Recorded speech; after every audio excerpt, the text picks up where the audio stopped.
Well, first of all, thank you for signing up and agreeing to be here. Is this your first Nancy experience? This is my first NAPSI experience, but it will not be my last. Go ahead and introduce yourself.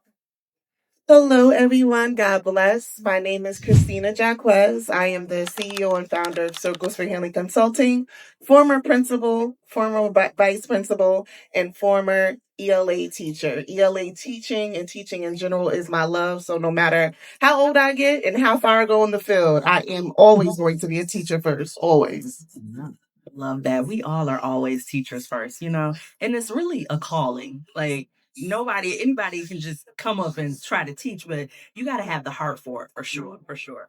And so, with that, you want to share with us what are some of the really important lessons that you have from the field? I know you have something prepared for us. Important lessons from the field. Wow, so many. But if I can dig into my most recent memory toolbox, I can say you cannot take things personal. You cannot take things personal. There are times where you have a vision and you have a mission, but people may not see it right away. And you can, as a new leader or a young leader, take that in a personal way.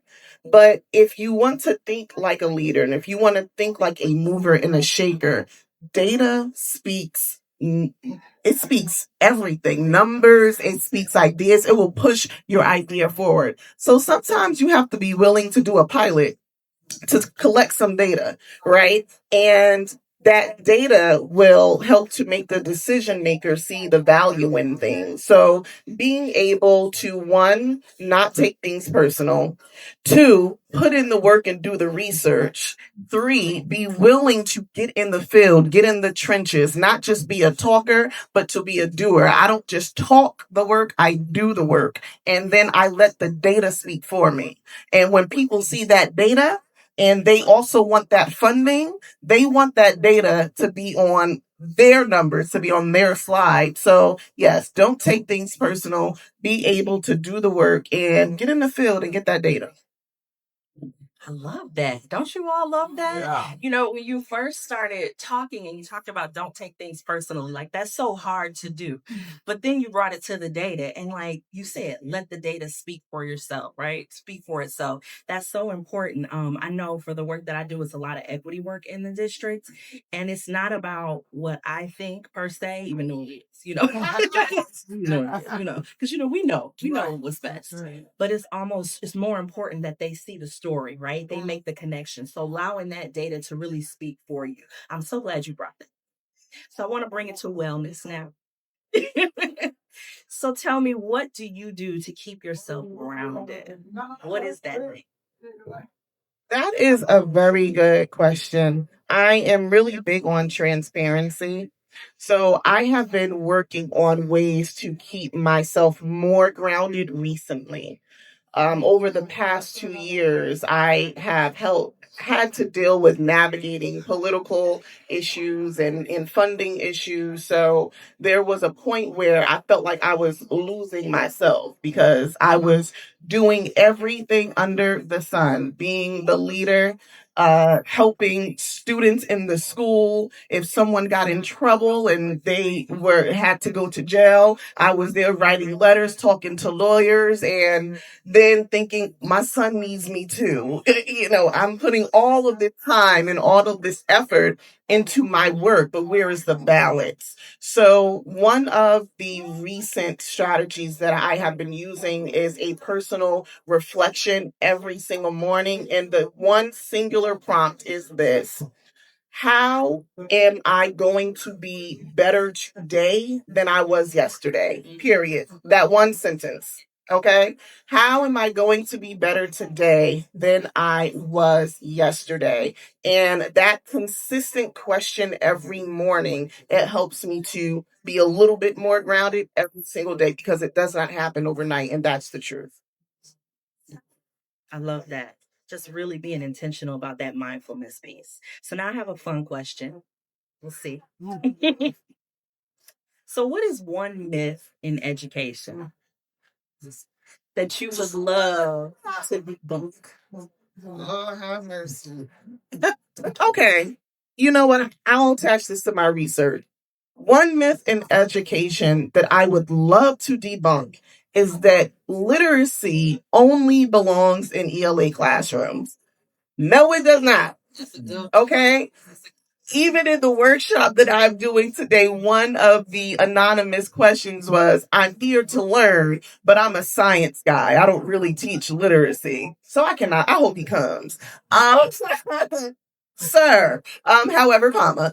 Yeah, so I would love to debunk that. Literacy is actually taught in every single subject area if you know how to do it intentionally. And if you understand that without literacy, you can't do math, science, literacy is everything. So there are cross content strategies that will help students master standards in every single area. If you just understand how to rephrase the question, you can master inferencing in science. Also in math, you can master what the theme of a project is in science and math. And also, when it comes to metacognitive thinking, you have to just simply shape the way your mind is questioning what is being asked, and it's still literacy. Love that. I love that. I tell my students, I teach an intro to teaching class, and every teacher is a reading teacher. That's what I tell them. And so that's a good one. Wasn't it good? I'm so glad you said that because people just really, they separate the two, and it's the core of everything that we do. That's good. Okay, so what is one final message that you would leave for educators trying to thrive, not just survive in this work?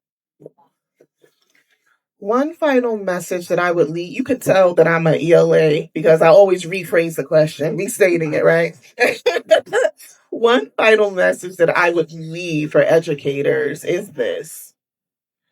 You are not always going to be supported. You are not always going to feel welcomed. And you are not always going to have a seat at the table. So you have to wake up every day and know that you belong at the table.